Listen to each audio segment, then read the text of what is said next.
ಬರೋಳು ನಾಯಿ ಅಟ್ಯಾಕ್ ಮಾಡಕ್ ಬರೋದು, ಸ್ವಲ್ಪ ನಾಯಿ ನೋಡ್ಕೊ ಅಂತ ಹೇಳವಳು. ನಾಯಿ ನೋಡ್ಕೊತಾ ಇದ್ವಿ. ಆಮೇಲೆ ಅದಾದ್ಮೇಲೆ ಅವಳೇ ಫ್ರೆಂಡ್ ಆಗ್ಬಿಟ್ಟು ಅವಳೇ ಬರೋಳು ಹೋಗೋಳು. ಮುಂದೆ ನೋಡಿ ಅಮ್ಮ. ಎಷ್ಟೊತ್ತಿಗೆ ಒಬ್ಬರೇ ವಾಸ ಮಾಡ್ತೀರಾ? ಒಬ್ಬಂಟಿಗೆ ಇದ್ದಿದ್ದು. ಸ್ವಲ್ಪ ದಿವಸ ಅವ್ರ ಅಣ್ಣ ಇದ್ರು ಜೊತೆಗೆ. ಮದುವೆ ಆಗಿತ್ತ ಮೇಡಮ್? ಅವಳು ಇವತ್ತೇ ಗೊತ್ತಾಗಿದ್ದು ಮದ್ವೆ ಆಗಿದೆ ಅಂತ. ಮದ್ವೆ ಆಗಿರೋದು ಇವತ್ತೇ ಗೊತ್ತಾಗಿದ್ದು. 3 ಗಂಟೆ ಎಲ್ಲಿ ಕೆಲಸಕ್ಕೆ ಹೋಗ್ತಾ ಇದ್ರು ಮೇಡಮ್? ಮಂತ್ರಿ ಮಾಲ್, ಬಿಗ್ ಬಜಾರ್ ಗೊತ್ತಿಲ್ಲ. ಬಂದು ಒಂದು 5 ತಿಂಗಳಾಯ್ತು ಅಷ್ಟೇ. ಯಾರಿಲ್ಲ ಅವಳೊಬ್ಳೆ ಬರೋಳು. 10:00 ಬರೋಳು, ಬೆಳಗ್ಗೆ 9:00 ಹೋಗೋಳು.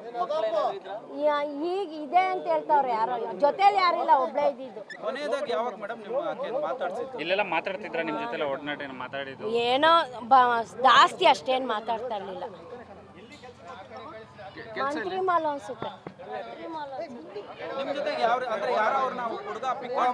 ಅದೆಲ್ಲ ನಾವು ನೋಡಿಲ್ಲ ಸರ್. ಈಗ ಅವರು ವಾಸನೆ ಬರ್ತಾ ಇದೆ ಅಂದ್ಬಿಟ್ಟು ನೋಡಕ್ ಬಂದ್ರು ಅವ್ರ ಅಮ್ಮನೂ ತಂಗಿ. ಅವಾಗ ಬಾಗ್ಲು ತೆಗ್ದಾಗ ಫ್ರಿಜ್ ತೆಗೆದ್ಬಿಟ್ಟು ಕಿರ್ಚಿದ್ರು.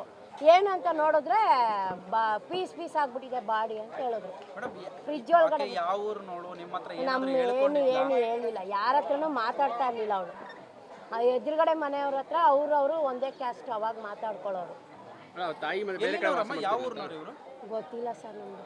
ಊರೆಲ್ಲ ಗೊತ್ತಿಲ್ಲ. ಅವ್ರು ಕನ್ನಡ ಮಾತಾಡೋರು ನನ್ನ ಹತ್ರ. ಮುಸ್ಲಿಂ ಅಂತೆ ಅವರು. ಅದನ್ನು ನಮ್ಗೆ ಗೊತ್ತಿಲ್ಲ. ಕನ್ನಡನೇ ಮಾತಾಡೋಳು ಅವಳು. ಹೆಸರು ಗೊತ್ತಿಲ್ಲ. ಗ್ಯಾರಂಟಿ ನ್ಯೂಸ್, ಸುದ್ದಿ ಖಚಿತ, ನ್ಯಾಯ ನಿಶ್ಚಿತ.